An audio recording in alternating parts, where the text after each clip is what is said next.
Hello students, कैसे हैं आप सब। आई होप आप सब अच्छे होंगे। आईसीटी वर्चुअल क्लासरूम में आप सबका स्वागत है। मैं विकास, क्लास 10th का मैथ्स कर रहे हैं हम। चैप्टर है सरफेस एरिया एंड वॉल्यूम। तो इस चैप्टर को हमें कंटिन्यू करना है। ठीक है बच्चों, तो यहाँ पे पिछले सेशन में जो क्वेश्चन हम समझ रहे थे, ठीक है, उम्मीद करता हूँ होमवर्क में आपने इसको कंप्लीट कर लिया होगा। अब इसको यहाँ पे हम साथ में सॉल्व करेंगे। ठीक है बच्चों, तो देखिए मैं एक बार फिर से आपको बता दूं कि क्वेश्चन क्या था और कैसे करना था और कैसे करने वाले हैं। अब एक सॉलिड सिलेंडर है जिसमें से एक कोन आपने काट के निकाल लिया है। अब ये सिलेंडर देख पा रहे हैं। अब सिलेंडर में से ये कोन जो है सेम हाइट का है। सबसे पहली बात तो ये सिलेंडर की हाइट 2.4 है तो कोन की हाइट भी 2.4 है। तो हमने इसको खोद के इससे निकाल लिया है, अलग कर लिया है। और जो सिलेंडर बचा इसका टोटल सरफेस एरिया आपको बताना है। ठीक है, तो मैंने बताया था कि कौन सी चीज इसमें ऐड होंगी, क्या सब्ट्रैक्ट होगा, सारी चीजें डिस्कस की थी हमने। तो उम्मीद करता हूँ होमवर्क आपने कंप्लीट कर लिया होगा होमवर्क में ये। अदरवाइज इसको यहाँ पे हम सॉल्व करेंगे।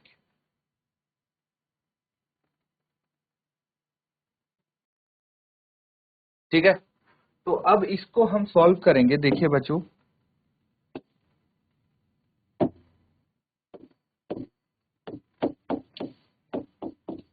इट कैन बी ऑब्जर्व्ड, क्या क्या है, रेडियस और हाइट। दो चीज गिवन है, डायमीटर और हाइट गिवन है, तो रेडियस हम निकाल सकते हैं। तो क्या गिवन है, radius of cylinder R equals to radius of cone, दोनों सेम है, आर इक्वल्स टू डायामीटर। ठीक है, क्या है, डायामीटर डिवाइडेड बाय 2। डायमीटर कितना है, 1.4 बाय 2, ये आ गया 0.7 सेंटीमीटर।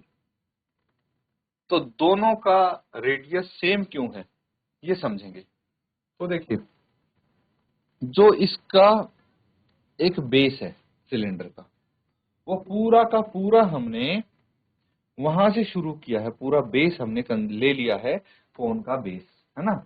मतलब कोन का बेस और इसका बेस सेम है सिलेंडर का, इसीलिए दोनों का रेडियस भी सेम होगा। अब बात करते हैं हाइट की। तो हाइट ऑफ द सिलेंडर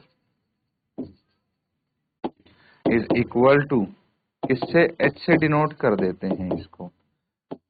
तो ये दूसरा हाइट ऑफ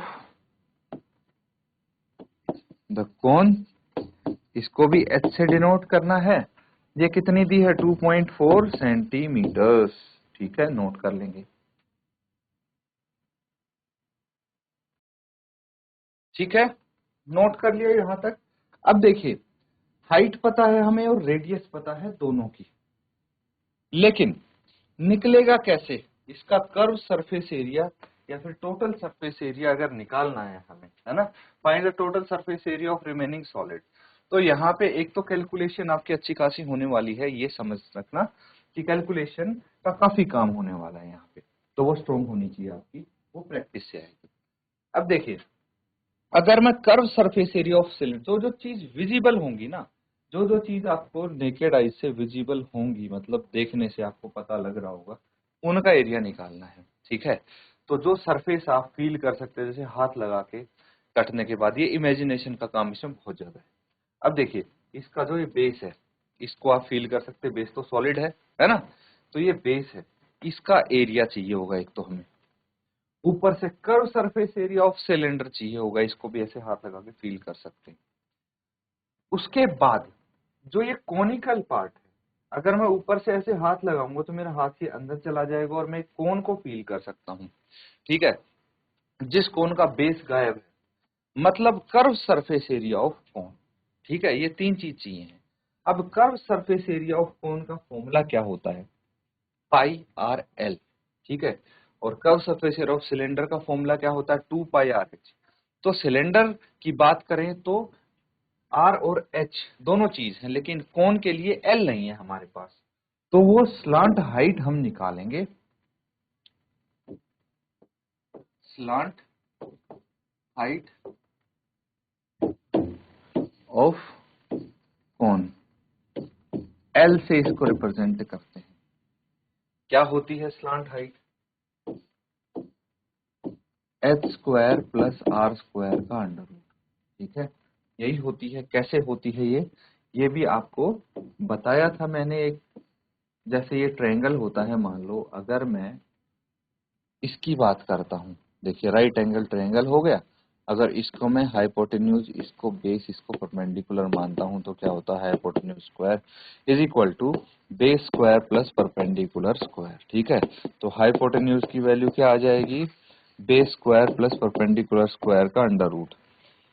अब देखिए यही अगर कोण होता, यही अगर आपका कोण होता, ठीक है, तो ये बेस क्या होता? इसका रेडियस होता, और ये परपेंडिकुलर क्या होता? इसकी हाइट होती है ना, हाइट होती, और ये इसकी स्लांट हाइट होती एल, ठीक है। अगर मैं इनको रिप्लेस कर देता हूं, एच को कर देता हूं एल से, बी को कर देता हूं आर से, और पी को कर देता हूं एच से, तो ये फॉर्मूला बन गया। समझ में आ रहा है कहां से आया ये? थोड़ा हम डीप में गए हैं इसमें, तो आपको पता रहे, ताकि इसीलिए समझ में आ गया। अब बस वैल्यूज रखते जाइए, आपका आंसर आ जाएगा। L is equal to under root, H कितना है? 2.4 सेंटीमीटर, और आर कितना है? 0.7, 2.4 का स्क्वायर प्लस 0.7 का स्क्वायर, ठीक है, ये हो जाएगा। अब आगे इसको आप सॉल्व करते जाइए। 24 का स्क्वायर कितना होता है? 576, 574, 5.74 आ जाएगा, ठीक है। 6, 4 नहीं 6 होगा, है ना, 276, और इसका हो जाएगा 0.49। कैसे आया? इसमें तो देखिए कंफ्यूजन तो होना नहीं चाहिए, आप 10th क्लास में हैं, तो ये छोटे मोटे स्क्वायर्स आप कर सकते हैं विद डेसिमल। फिर भी मैं आपको बता देता हूँ, देखिए इसके दो तरीके हैं। आपके पास 0.7 है, सबसे पहले तो ये देखिए छोटा नंबर है, डेसिमल, तो समझने में आसानी मिलेगी। अब यहाँ पे एक डिजिट छोड़ के, राइट से एक डिजिट छोड़ के है डेसिमल, इसका अगर स्क्वायर करेंगे, 7 का स्क्वायर 49 हो गया, तो स्क्वायर जब हम कर देंगे तो राइट हैंड साइड से 2 डिजिट छोड़ के तब डेसिमल लगेगा। क्यों लगेगा भाई? ऐसा क्या रूल है? देखिए अगर ये 0.7 है, समझिए इसकी जगह मैं ले सकता हूं 0.7 की जगह डेसिमल हटा के नीचे 10 आ जाएगा, ठीक है, और ये पूरे का स्क्वायर होगा फिर, है ना, मतलब 7/10 का स्क्वायर होगा। और अगर मैं इस पूरे का स्क्वायर करता हूं तो 49/10 का स्क्वायर भी करना पड़ेगा, जो फिर 100 आ जाएगा, और इसको वापस से डेसिमल में कन्वर्ट करता हूं तो ये हो जाएगा। तो यही रीजन है कि भाई जब हम इसका स्क्वायर कर रहे हैं, तो जो ये डेसिमल है इसका भी तो स्क्वायर हो रहा है, मतलब नीचे डेसिमल के नाम की जितनी जीरो आती उसका भी तो स्क्वायर हो रहा है नंबर का। दैट्स वाई यहाँ पे आपका इस तरह से लिख सकते हैं, आ सकता है। अब वो डिपेंड करता है कि कितने डिजिट छोड़ के है डेसिमल।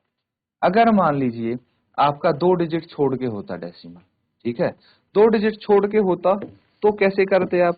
जैसे 0.20 का स्क्वायर है, ठीक है, तो यहाँ पे देखिए 2 डिजिट छोड़ के है ना, तो स्क्वायर में 4 डिजिट छोड़ के लगेगा डेसिमल, और अगर 3 डिजिट छोड़ के है तो स्क्वायर के बाद 6 डिजिट छोड़ के, मतलब जितने डिजिट छोड़ के उसके डबल डिजिट छोड़ के स्क्वायर के केस में हम डेसिमल लगाते हैं। यहाँ पे अब सिंपली डेसिमल का चक्कर अगर हम छोड़ दें, डेसिमल आपको पता लगे, तो हमें डायरेक्टली स्क्वायर करने में तो कोई दिक्कत नहीं है। ये 24 का स्क्वायर है भाई, अब ये तो सबको पता है 576 होता है। आपको एटलीस्ट 30 तक के स्क्वायर्स बिल्कुल बाय हार्ट याद होने चाहिए, ठीक है। इस चीज को ध्यान रखना आप हमेशा। तो 30 तक के तो आप बिल्कुल याद रखे, तभी कैलकुलेशन आपका इजी बनेगा। अब देखिए यहाँ पे ऐड कर दीजिए 576 और 0.576 प्लस 49। डेसिमल हम बाद में लगाएं क्या, चलो छोड़ो, ऐड करना है ना, एडिशन है तो अभी लगा लेते हैं। 9 प्लस 6 15, एक हासिल, 7 और 4 11 और 1 12, एक बच गया, 5 और 1 6, 6.25।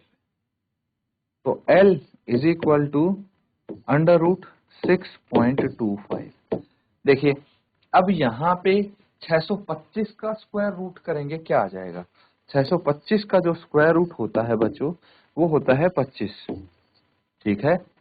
और डेसिमल अगर स्क्वायर रूट करना है तो 2 डिजिट के बाद अगर डेसिमल है राइट से, तो स्क्वायर रूट के बाद सिर्फ 1 डिजिट के बाद ही रह जाएगा, सेंटीमीटर, ठीक है, 2.5 सेंटीमीटर।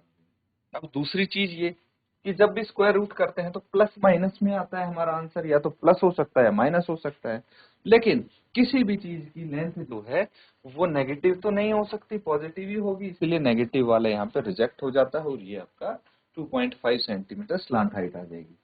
नोट कीजिए, इसके बाद हम फॉर्मूलेज लिख के जो जो एरियाज हैं ऐड करने हैं उनको ऐड कर लेंगे।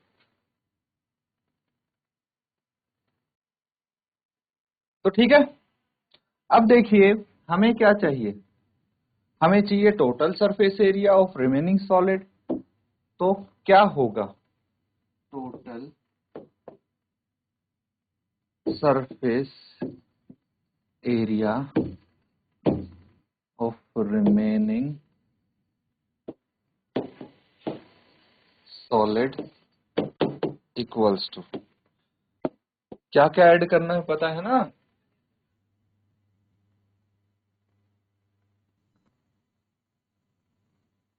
तो टोटल सरफेस एरिया हमें निकालना है, ठीक है।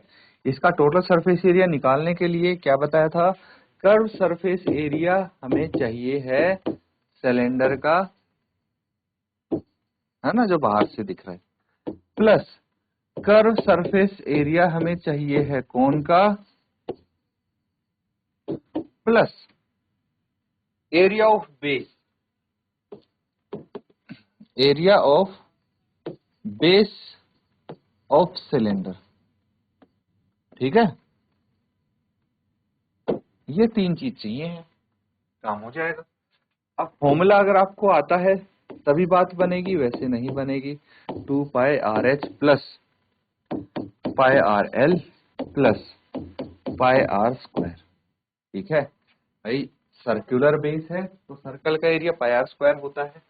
अब यहां से क्या क्या कॉमन ले सकते हैं, πR अगर हम कॉमन ले लेंगे क्या बच जाएगा, 2H plus L plus πR common ले लिया तो यहाँ पे सिर्फ R बच जाएगा। तो यहाँ पे πR कॉमन आया है, ठीक है। तो πR, पाई होता है 22/7, R है आपका 0.7। अब सारे कैलकुलेशंस हम यहाँ पे कर लेंगे। H कितना है देखिए, H की वैल्यू 2.4 है, लिख लेंगे। H की वैल्यू 2.4 है, प्लस L की वैल्यू 2.5 है, R 0.7 है। अब इसको कैलकुलेट कर लेंगे।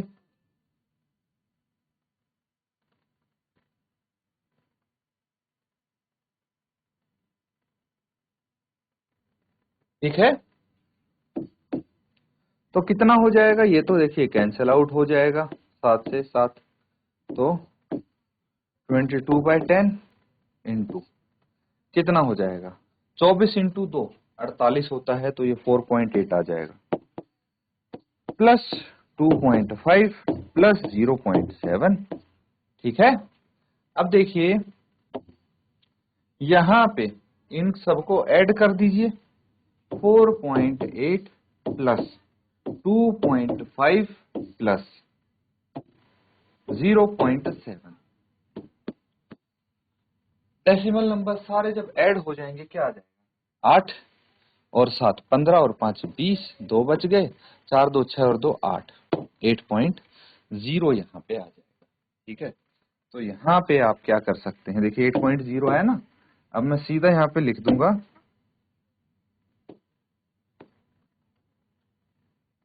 22/10 इंटू 8.0। ठीक है, अब इसको अगर मल्टीप्लाई करेंगे कितना आ जाएगा, ये 22 इंटू 8 करेंगे तो 176 आ गया, और यहाँ पे नीचे 10 था, उसकी जगह मैंने एक डेसिमल लगा, तो ये आपका आंसर आ गया। Therefore total surface area of remaining solid is 17.6 centimetre square. Note कर लेंगे।